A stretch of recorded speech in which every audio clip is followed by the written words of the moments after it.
Yeah, I can show you. Here's some diagnostic. These codes are always coming up on my car for right now.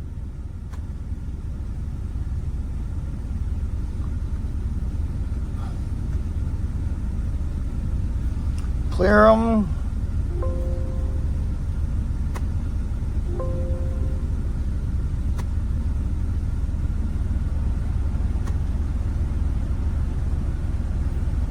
But it's really cool. Come over here to the dashboards, click it, and you have a few different pages here. You got this one,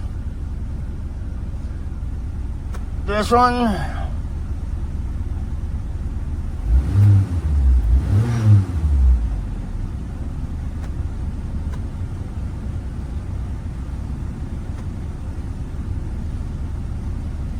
this one here I did just so you can see that you can add to it or remove gauges.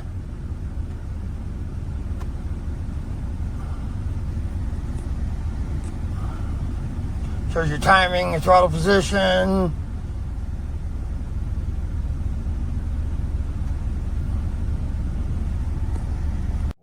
Bottom line, just go buy a real scan tool. You can feel it. It's as if it's gonna come apart in your hand. It's that light, cheap, made in China trash like all the other stuff. There's no need in spending extra to get this one. I bought it because I thought the picture looks good. But the actual quality, you can feel it rattling around on the inside. Buy a real scan tool, man.